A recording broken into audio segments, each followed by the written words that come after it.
Honey, I may have fallen in love with another man. Sophia kept her head down, her voice as soft as a mosquito's buzz.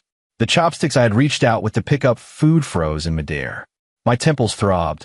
I reached up and pressed them hard. I did not roar, nor did I question her. After an intense silence, I looked at her and asked 3 questions. When did it happen? How far did it go? Who is that man? She seemed unprepared for how calm I was. She looked up, her eyes a little evasive. He's the poor student we've been sponsoring all along, Jake. Nothing has happened yet. I remember, if one day you no longer love me or fall in love with someone else, tell me honestly and I will leave with dignity. This was the promise I personally made to her when I proposed. Now it seems I was wrong. My calmness is not forgiveness, but the deathly silence before the storm. My name is Ethan. Married 3 years. I ask myself if I have ever wronged Sophia. She likes designer bags. I never asked the price. She likes to travel. I set aside billion-dollar contracts to accompany her around the world. She is kind-hearted and said she wanted to sponsor a poor college student. So without question, I wired him $200,000 every year, covering tuition and living expenses. I gave her everything I could give, except my true identity. She always believed I was just a well-employed company executive, earning $1 million a year, with a car and a house in this capital city. She didn't know that the company was mine, and nearly half the commercial real estate in this city was under my name. I thought this quiet happiness would go on forever. Until today, she told me she had fallen in love with someone else, a poor student we both sponsored. I looked at her face, made up with delicate cosmetics. That face now filled with longing for the new romance and a trace of guilt toward me. Ethan, I'm sorry. I know saying this is selfish. Sophia's voice trembled slightly, as if she were searching for the right words. I'm Jake. We resonate mentally. He's poor, but he has ambition. He has ideals. The light in his eyes is something I don't see in you. With you, life is comfortable, but I feel like a caged canary. I'm suffocating. Resonate mentally? I repeated those 4 words softly, a cold curve forming at the corner of my mouth. So you think he's better than me? I don't mean that, she hurriedly protested. You're great, Ethan. It's just that we aren't suited for each other. Jake, he can give me the feeling of being loved. Love. I smiled. Her laugh was quiet, but Sophia's face went noticeably pale. Good, very good. I nodded, withdrew the chopsticks from the edge of the table, and stood up. Since you've already decided, I'll see to it. I looked at her and said, word by word, according to our original agreement, we divorce. I will leave with dignity. A hint of relief flashed in Sophia's eyes. She thought the matter would be that easily over. Thank you, Ethan. Thank you for letting this happen. I didn't look at her again. I turned and walked into the study. I closed the door, shutting out her hypocritical gratitude. I took out my phone and dialed my assistant. Leo. My voice had not a trace of warmth. A respectful reply came immediately from the other end of the line.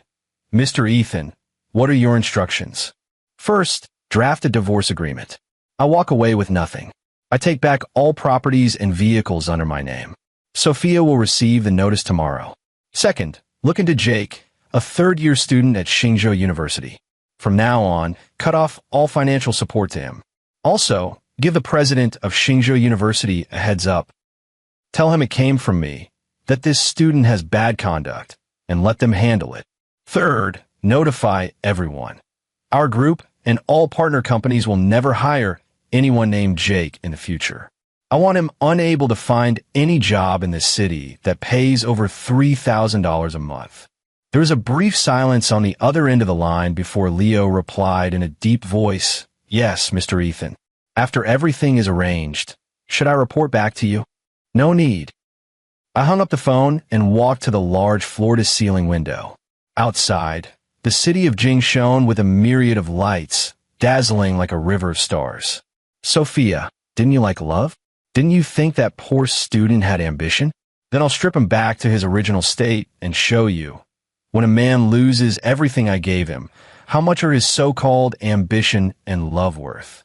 You want to experience a life not kept in a gilded cage? Okay, I'll let you taste what true worldly suffering is. The next morning, I left the house without saying goodbye to Sophia. The place I designed and decorated with my own hands, filled with our 3 years of memories from today on, had nothing to do with me. Sophia probably thought that by leaving with nothing, I meant leaving the house and car to her. She was far too naive. What I mean by leaving with nothing is that I will take my own body and leave this home. As for the assets, sorry, this house is registered under my family trust. The Porsche she drives is registered to the company. Those bags and jewels worth tens of millions of dollars in her wardrobe. Every single charge points clearly to my supplementary card. What I gave her can be taken back at any time. At 9 in the morning, I sat in the top floor office of the global building, overlooking the city below. Leo knocked and came in. Mr. Ethan, the divorce agreement has already been delivered by the lawyer. Miss Sophia. No. Mrs. Sophia had a strong reaction when she saw it. She broke down on the spot and said she wants to see you. No. I lifted my coffee and took a sip. She says you deceived her, that you were too cruel. Cruel? I snorted. Why didn't she call herself cruel when she betrayed me? Also, the people at Xingzhou University called. Leo continued his report. Dean Wilson said they checked Jake's files and found some disreputable records from before that had been suppressed. After you made the call, they immediately initiated expulsion procedures. The announcement will be out tomorrow. Good. I nodded, quite pleased with the outcome. One more thing, Mr. Ethan. Leo's expression was odd. After he cut off the funding, Jake contacted Ms. Sophia immediately. From the information our people intercepted, he didn't comfort Ms. Sophia. He was questioning her, why the funding stopped, and whether she had upset you. The smile at the corner of my mouth grew colder. See, this is the ambitious, idealistic man who could give her love that Sophia spoke of. Before I even had a chance to deal with them, they started fighting among themselves. Keep watching them. I instructed coldly.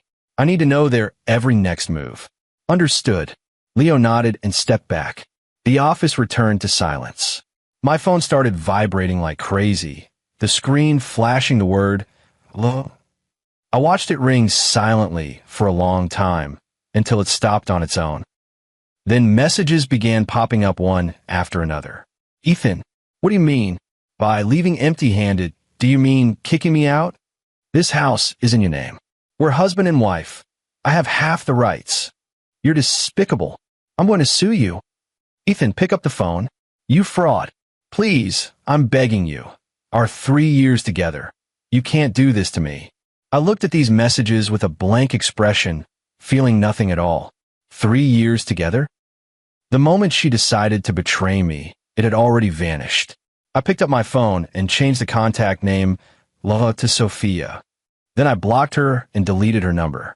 The world quieted down. Sophia, the game has only just begun. You think this is the end? No, this is only the appetizer. I will make you and your love walk step by step into the hell I have personally built for you. After I blocked her, Sophia began frantically calling my office. The front desk phone kept getting transferred to Leo, and Leo kept cutting it off each time. In the afternoon, Sophia's mother, my former mother-in-law Margaret, came straight to the building downstairs of the company. The security guard blocked her, and she threw a tantrum in the lobby, rolling on the floor and cursing me as Chun Shimmy, a heartless man who had deceived her daughter's feelings and now wanted to throw them both out on the street. Leo watched the commotion downstairs through the surveillance and asked me, Mr. Ethan, should I have security escort her out? No. I shook my head. Let her make a scene.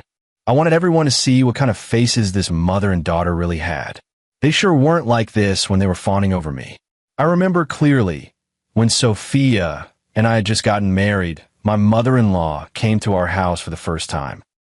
When she saw that villa worth $30 million, her eyes almost popped out. She took my hand and called me good son-in-law a dozen times, saying that Sophia marrying me was a blessing she had earned over 8 lifetimes. Later, using her brother's marriage needing a home as an excuse, she hinted and prodded, trying to get me to give them a 180 square meter flat in the center of Jing City. I refused. Since then, her attitude toward me has grown considerably colder. Between the lines, she keeps saying that I don't treat them like family. Now, I've finally seen clearly. What they love isn't me, it's my money. The commotion downstairs went on for more than half an hour. My mother-in-law shouted herself hoarse, and when I still didn't show up, she finally called it quits and was politely escorted away by security. It wasn't long before Leo came back in. Mr. Ethan, Ms. Sophia took Jake and went to the house we previously rented for them. The house I rented for Jake is near Xingzhou University, a high-end apartment with a monthly rent of $15,000. I'm actually curious to see how they'll pay next month's rent now that my funding has been cut off. They've gone in. Yes, Miss Sophia has the keys. Put that place on the market and sell it, I said without hesitation. Have the agent show it's starting tomorrow. I don't want 2 dogs living in my house. Yes, I'll arrange it right away. In the evening, I received an unexpected phone call. It was from Sophia's father, Thomas. My former father-in-law is an honest middle school teacher, not very talkative but sensible. As soon as I answered, he let out a long sigh. Ethan, I'm sorry, nephew. Thomas, please don't say that. This has nothing to do with you. I remained fairly polite in my tone. I didn't raise my daughter right, and she did something foolish. My father-in-law's voice was full of exhaustion and guilt. Her mother is also clueless and caused you trouble. I've already scolded them. What's done is done. There's no use saying that now. I know you're angry, and however you want to deal with them, Uncle won't object. They deserve it. My father-in-law paused, his tone carrying a hint of pleading. It's just, could you do this for Uncle's sake and leave her a way out? Don't make it final. After all, she was your wife once. I fell silent. A wife once? What a wife once.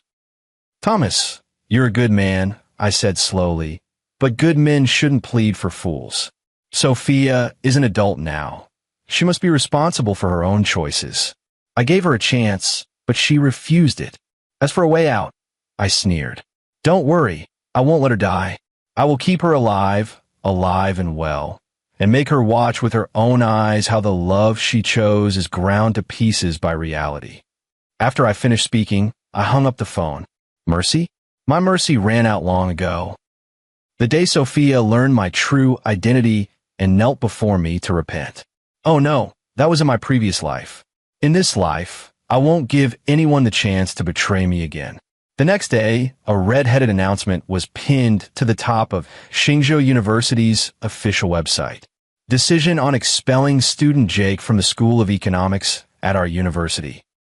The announcement detailed Jake University's 3 years of repeated academic misconduct, exam cheating, and even harassment of female classmates. Every single item was backed by solid evidence. This announcement was like a bomb that exploded all over the Xingzhou University forum. Holy shit, Jake got expelled? Isn't he the one who received a national scholarship and was constantly held up as an inspirational role model? Inspirational my ass. You can't judge a person by appearance. Harassing female classmates? That's disgusting. I heard he hooked up with a rich woman. His daily food, clothing, and expenses are more lavish than anyone else's. He doesn't look like a poor student at all. Is what the upstairs neighbor said true? I think I saw him with a very beautiful woman, driving a Porsche. Isn't that woman the economics department's campus belle, Senior Sophia? I heard her husband is a big boss. Wait, that's a lot to take in. So Jake is the other man. The pace at which the news spread online was astonishing. In just one morning, entries like the motivated guy from Xingzhou University turns out to be the other woman, and top student skills, all just an act, shot up to the top of Jing City local trending searches. Jake was completely famous.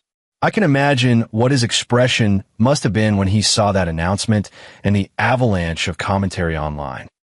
The motivational persona he'd painstakingly maintained for years collapsed overnight, leaving not even a trace. And that was only the beginning.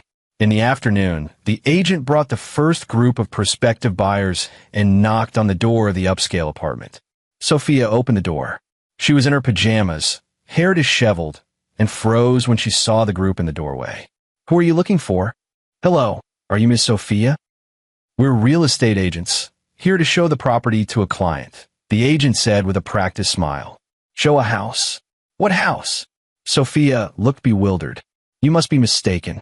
This is my home. Not at all. The owner, Mr. Ethan, has entrusted us to sell this property. The agent produced the commission agreement. See, this is Mr. Ethan's handwritten signature. Sophia's face went suddenly ashen. She finally understood that when I said sold yesterday, I wasn't joking. No. Impossible, she screamed. Ethan couldn't do this. This is our home. Miss Sophia, please calm down. The agent frowned. If you continue like this, we'll call the police. An impatient voice from inside the house. Sophia, who is it? It's so noisy. He came out of the bedroom and, seeing the commotion at the door, was stunned. When he understood the whole story, his expression was even worse than Sophia's. Sell the house. Where are we supposed to live? He shouted at Sophia. How would I know? Sophia broke down, tears welling up. Ethan is trying to wipe us out. Isn't it all because of you? Jake's eyes were full of hatred. Didn't you say he loved you? Didn't you say he'd leave with nothing? And now? We don't even have a place to live. Sophia was left speechless by his shouting. She probably would never understand, even to her dying day, why the man who had once indulged her completely, so gentle and considerate, had suddenly turned so cold and merciless. And why the young man who had once seemed ambitious and idealistic to her would, once deprived of financial support, reveal such an ugly face. Their love was already teetering at the first slap of reality. The people who came to view the house were scared off by the farce. The agent was helpless and could only call to report the situation to me. Mr. Ethan, those two refused to leave, and our people can't do anything about it. Call the police. I said only 2 words. This isn't a good idea, is it? After all, she's your ex-wife. She's not anymore. My tone brooked no argument. Do as I say. Half an hour later, 2 police officers appeared at the apartment door. Faced with the police, Sophia and Jake's swagger instantly deflated. Officer, this is a misunderstanding. This is my home. Sophia still tried to argue. The officer produced an electronic photo of the property deed. Under the owner field, my name was clearly written. Ethan. Ma'am, the owner of this property is Mr. Ethan, and he has the right to dispose of his property. He now demands that you vacate immediately. Otherwise, we will take coercive measures against you on the grounds of illegally occupying another person's property. Sophia was completely dumbfounded. She had always thought this house was our marital property. She never imagined that I had been guarding against her from the very beginning. Jake's face was even darker than the bottom of a pot. He stared at Sophia intently, the resentment in his eyes almost becoming tangible. He pinned all his hopes on Sophia, thinking that by clinging to her, he could soar to the top in one leap. In the end, Sophia herself was just a clay idol. Under the police's urging, they could only pack up their things in embarrassment. Sophia's designer bags, high heels, and luxury goods had become burdens. She wanted to take them, only to find she simply couldn't carry them. In the end, she could only drag one suitcase, and together with Jake, be asked to leave the apartment. Standing under the building in the complex, Sophia looked at the place she'd lived for 3 years and finally couldn't help bursting into loud sobs. Jake stood to the side, irritably smoking, his look at her full of disgust. Cry, cry, cry. All you know how to do is cry. What's the use of it? He angrily stomped the cigarette, but to the ground. If it weren't for you being useless, not even able to handle a man, would we have ended up like this? Jake, how can you say that about me? Sophia stared at him in disbelief. I gave up my home for you. You gave up your home. Jake sneered. It was they who gave you up. Sophia, wake up. You're nothing right now. You have no money, no house, not even a job. With what do you expect to talk to me about love? Those words were like a sharp knife, plunged deep into Sophia's heart. She had always believed that Jake loved her for who she was, for her kindness, for her purity. Only now did she come to her senses. What Jake loved had always been just her money, the man behind her who could provide him with a comfortable life. And now that man didn't want her anymore. Her so-called love had become a huge joke. I sat in the car at the street corner not far from the neighborhood, watching this scene coldly through the live feed from Leo's phone. Sophia, does it hurt? That's right. This is only the beginning. Next, I will make you taste what true despair is. Homeless Sophia and Jake could only drag their luggage and find the cheapest budget hotel to stay in. A $200 a night room fee made Jake wince in pain. All his money came from my financial support. Now that the support had stopped, he was instantly reduced back to a pauper. As for Sophia, she was used to swiping my card and had virtually no savings of her own. They would soon be confronted with the most immediate problem. They had run out of money. The next day, Sophia's mother came again. This time, she wasn't there to make a scene, but to plead. She came to my parents' home. My parents are both retired intellectuals. They've lived with a spotless reputation their whole lives, and they care most about face. My ex-mother-in-law knelt before them, crying with snot and tears, saying she knew she was wrong, that Sophia knew she was wrong, begging my parents to persuade me, to give Sophia and me a chance. My mother, soft-hearted, called me. Maybe you just let it go? We should be merciful when we can. Mom, I interrupted her. Don't worry about this. But she is, after all, your wife.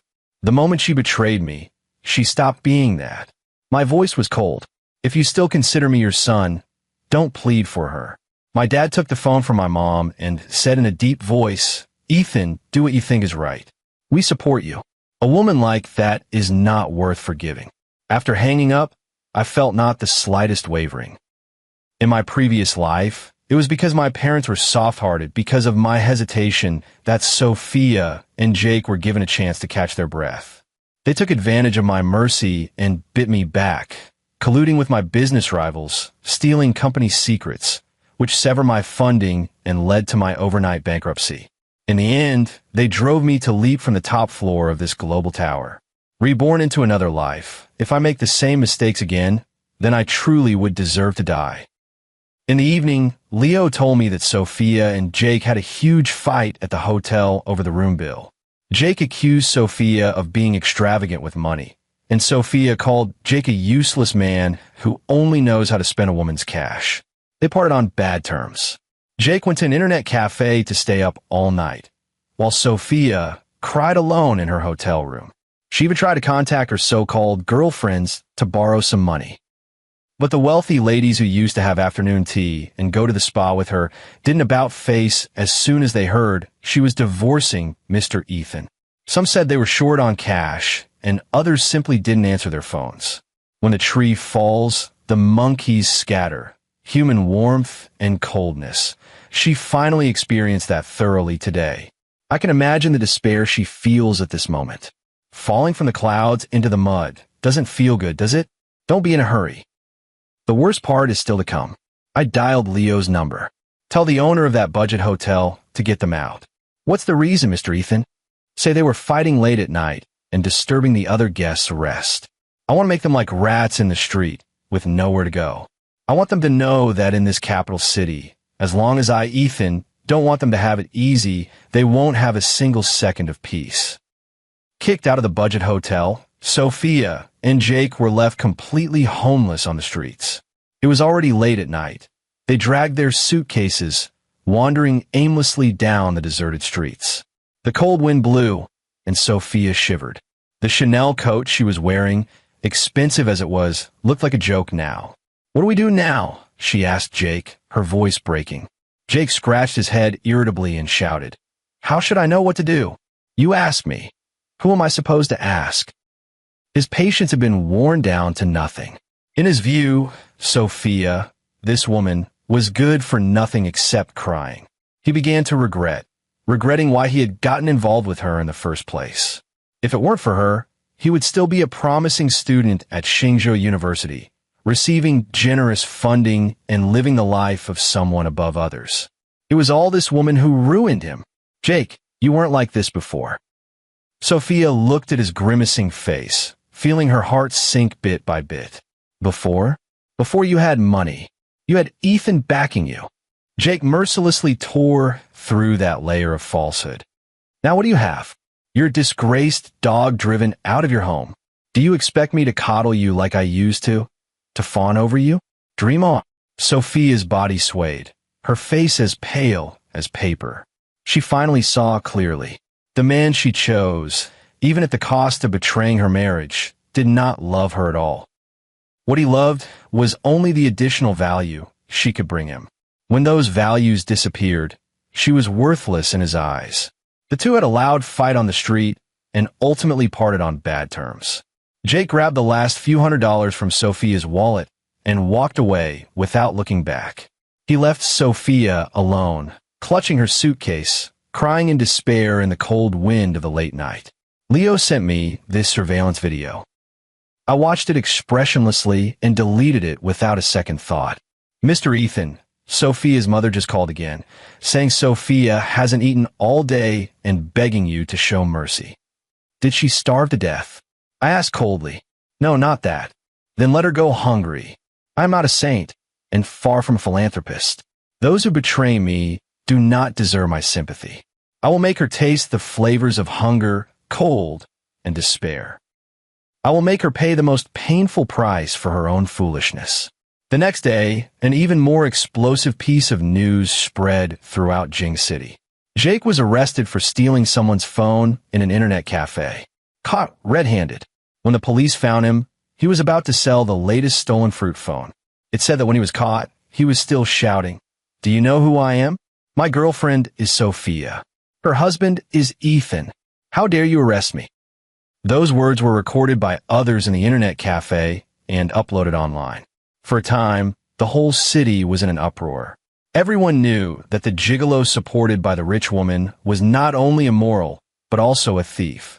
Jake's life was utterly ruined, and all of this was within my expectations.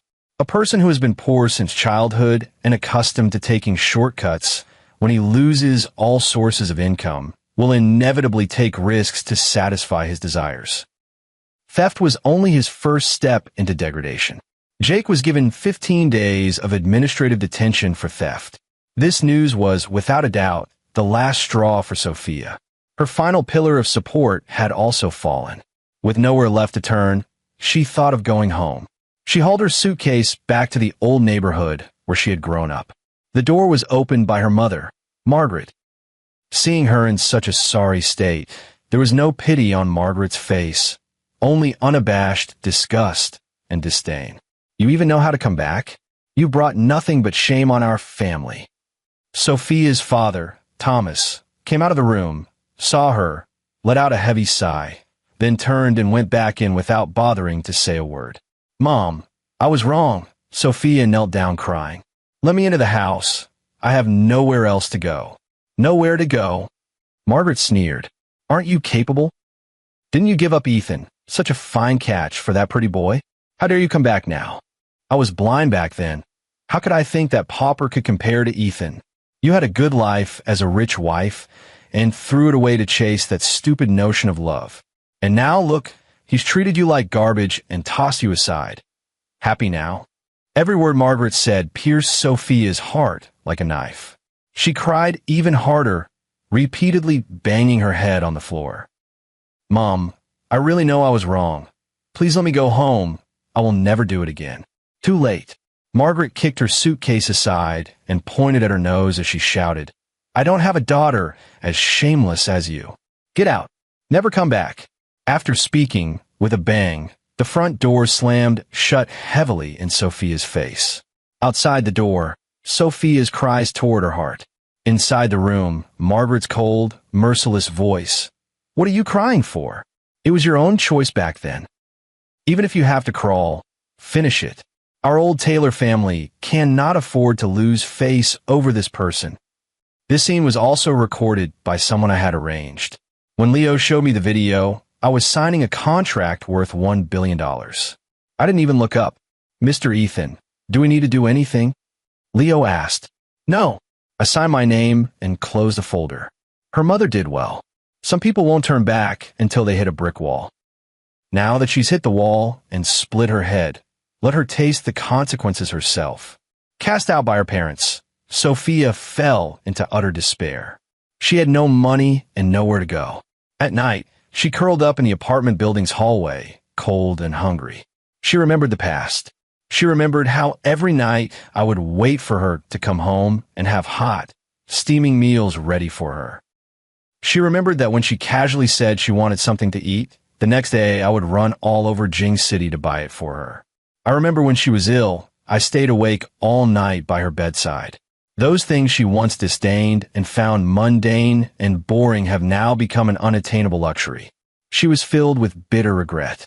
She took out her phone and, with the only remaining battery power, sent me a final message. This time, it wasn't insults nor questions, but a humble plea. Ethan, I was wrong. I really know I was wrong. I regret it. I shouldn't have betrayed you. Please, give me another chance, okay? Let's start over. I'll obey you from now on. Please. After the message was sent, it disappeared without a trace. She didn't know I'd already blocked her. Her confession, I couldn't read a single word, nor did I want to. Sophia's complete breakdown came sooner than I expected. After 2 days of wandering the streets, she finally couldn't hold on. She sold the only valuable item she had, a Chanel coat, got a few $100s for it, and then checked into the cheapest motel she could find. Then she started frantically calling everyone around me. My parents, my friends, even some business associates who had only met her a few times. She cried as she confessed to each of them, saying how remorseful she was, how much she loved me, and begging them to say a few good words for her in front of me. The outcome was predictable. My network is full of the rich and the powerful. Each one is sharp, who would offend themselves for a disgraced, abandoned woman. Everyone kept their distance from her. In the end, she called Leo. Assistant Leo, please, I'm begging you. Tell Ethan for me. I want to see him once, just once. Her voice was hoarse, full of pleading. Leo, following my instructions, replied coldly. Miss Sophia, Mr. Ethan is very busy and does not have time to see you. I only need 5 minutes. No, even 1 minute will do. I just want to say I'm sorry to him in person. Will apologies help? Leo retorted. Miss Sophia, if you'd known it would come to this, why did you do it in the first place? When you made your choice, you should have anticipated this outcome. I know I was wrong. I really know I was wrong. Sophia sobbed on the other end of the line. Assistant Leo, you've been with Ethan the longest, you know him best. He's not that cold-hearted, is he? He used to love me so much. Used to is used to. Leo cut her off. You destroyed that love with your own hands. Mr. Ethan now only wants you to disappear from his world completely. That sentence became the last straw that broke the camel's back. After hanging up, Sophia locked herself in a room at a cheap motel and didn't leave for an entire day. By evening, the motel owner sensed something was wrong, burst through the door, and found that she had slashed her wrists. A floor covered in blood. Fortunately, they were found in time and taken to the hospital, where they were resuscitated. The news quickly reached me. Leo asked me, Mr. Ethan, shall we go to the hospital to take a look? I was reading an acquisition plan for the European market without looking up. Is she dead? Never. That's fine. I turned a page of the documents and said lightly, medical expenses will come out of my personal account. Don't let her die. If she dies, it will be far too easy for her. I want her alive.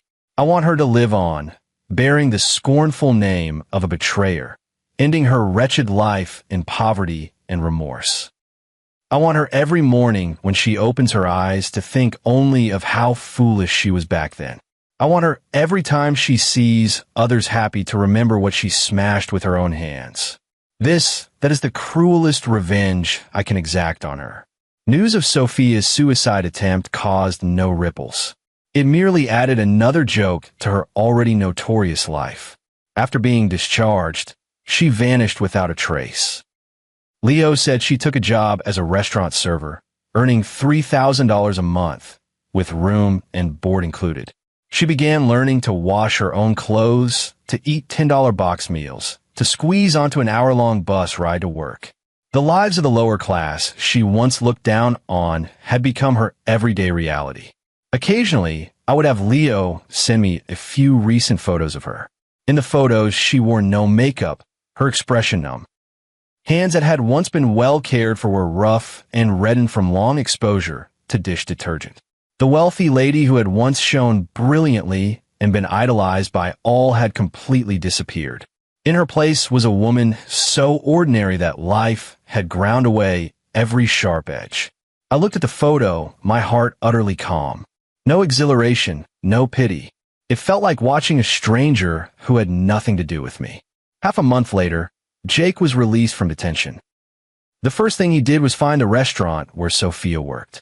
At that moment, Sophia was carrying a plate, weaving between greasy tables. Jake rushed over, grabbed her wrist, his face contorted. "Sophia, how can you still have the nerve to work here? I got arrested because of you. You have to compensate me. Let go of me."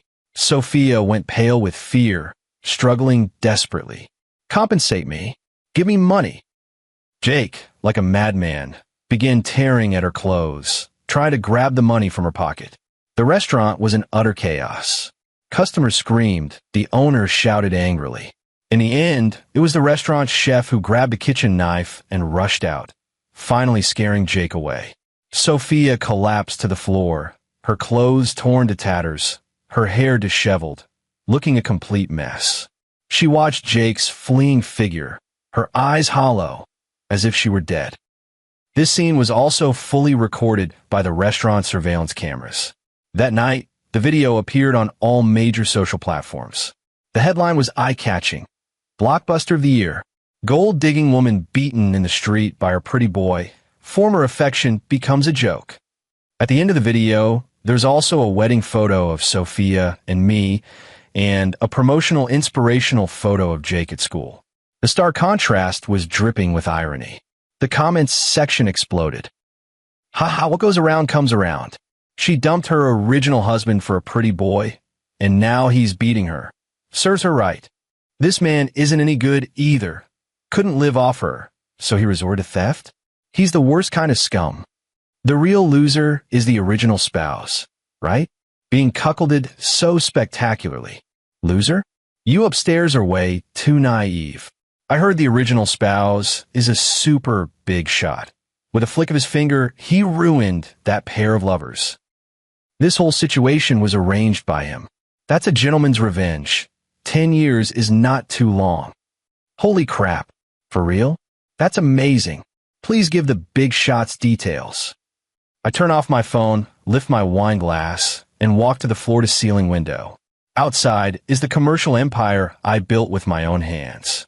Sophia, Jake, did you see that? In the face of absolute power, your so-called love, dignity, and future are nothing but bubbles I can crush with a snap of my fingers. The game is over. That video became the final straw that broke Sophia and Jake. They became the laughingstock of the entire city of Jing. Sophia was fired from the restaurant. No establishment dared hire her again. Jake became even more like a rat chased through the streets, with everyone calling to beat him. Their lives had completely come to a dead end. A few days later, an unexpected person was kneeling in my office door. It was Sophia's father, Thomas. This lifelong, aloof old teacher was now streaming tears, his face haggard, as if he had suddenly aged 10 years. "Mr. Ethan, I'm begging you, please have mercy on them." He bowed deeply toward me, almost knocking his forehead to the ground. "They know they were wrong. They really do. You are magnanimous. Give them a way to live. If this continues, they'll be driven to death." I watched him quietly, saying nothing. Leo moved forward to help him, but I stopped him with a look. "Mr. Ethan, I'm begging you." Thomas's voice was choked with tears. "Sophia, she is my daughter after all. I can't just stand by and watch her die." "She won't die." I finally spoke, my voice as cold as ice. "I paid to save her life." Thomas was stunned. "I paid the hospital bills," I said calmly. "I kept her alive, not to give her an easy life, but to make her atone." "Ethan, Thomas," I interrupted him, "you're a good man, but your daughter is not. Back then, when she betrayed me, did she ever think of leaving me a way out? Jake, that aspiring young man your whole family praised, spending my money, sleeping with my woman, did he ever think of leaving me a way out? In my last life, when they together forced me up to the rooftop of that building, was there ever a shred of mercy? I said that last sentence very softly. Thomas couldn't understand, but he could feel the bone-chilling coldness and hatred in my words. He slumped to the floor, his face ashen. "I'll see you out." I stood up, not looking at him again, and walked straight to the door. When I reached the doorway, I stopped and glanced back at the man who had suddenly aged in that instant. "Thomas, for the sake of the kindness you once showed me, I'll give you one piece of advice. Forget that you have this daughter. It will be better for you and for her." Having said that, I opened the door and walked out. Outside, the sun was just right. Behind me lay an abyss 1,000 fathoms deep. After Thomas left, he never came looking for me again. I heard he fell gravely ill. Afterwards, he applied to the school for early retirement, returned to his rural hometown with his wife, and never came back to the city. They proved my warning with their actions. They abandoned Sophia. From then on, Sophia had no support left in this world. Her life was left with nothing but endless regret and darkness. After some time, Leo told me that Jake had been sentenced to 10 years for taking part in a robbery. 10 years. The best years of his life would be spent behind bars. By the time he got out, the world outside would have changed beyond recognition, and there would be no place for him anymore. In Sophia, Leo said that the last time anyone saw her was in a certain hair salon inside a city village. She wore heavy makeup and revealing clothes, smiling seductively at the men passing by. The woman who once looked down on my simple life and pursued so-called spiritual resonance, ultimately, for the sake of survival, sold her last shred of dignity. I told Leo not to report any news about her to me anymore. From now on, whether that woman lived or died, whether she was poor or lowly, was none of my business. My revenge was complete, clean, neat, and final. I didn't lay a hand on them or even insult them. But I used the gentlest of blades to flay them until they were utterly ruined, casting them into an abyss of no return. I destroyed everything they cared about. Jake's future, Sophia's love, and their shared illusion about money. This is the ultimate revenge. 1 year later, a grand corporate cocktail party was taking place on the top floor of the Global Tower. As the host, I held my wine glass and moved effortlessly among the various celebrities and dignitaries. Mr. Ethan, young and accomplished. Us old guys are really getting old. Real estate magnate Robinson patted my shoulder and sighed sincerely. "Mr. Robinson, you're flattering me," I said with a modest smile. "Mr. Ethan, I heard you recently acquired the largest new energy company in Europe.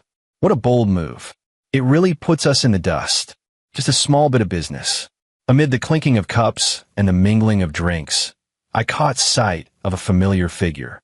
It's my new assistant, Chloe Adams. She was surrounded by a few greasy middle-aged men. Though her face wore an appropriate smile, a touch of impatience already showed in her eyes. I walked over and casually draped my arm around her shoulders. "Everyone, sorry, I have something to brief my assistant about." The men saw me and immediately put on obsequious smiles, sensibly dispersing. "Thank you, Mr. Ethan," Chloe said softly. "No problem." I looked at her. Today she was wearing a crisp white suit, her long hair pinned up, looking both professional and beautiful. She was completely different from Sophia. She was smart, capable, ambitious, and never hid her ambition. She knew what she wanted and would strive for it through her own efforts. She was my most capable assistant and the woman I admired most. "What are you thinking about?" I asked her. I was thinking a year ago I was just a fresh graduate, an intern who couldn't find a job no matter how many resumes I sent out. Chloe's eyes sparkled. "Now, I can stand here and joke and chat with these big figures I once could only read about in financial magazines." She paused, turned to look at me, her gaze sincere. "Mr. Ethan, thank you for giving me this opportunity. You were the one who seized the opportunity." I smiled and raised my glass. "To a better future for us. Cheers." Cheers. 2 wine glasses gently clinked in the air, producing a clear, crisp sound. I looked out at the dazzling night view, my heart clear and serene. The people of the past and the things of the past have all vanished like passing clouds. What belongs to me, a broader life, is only just beginning.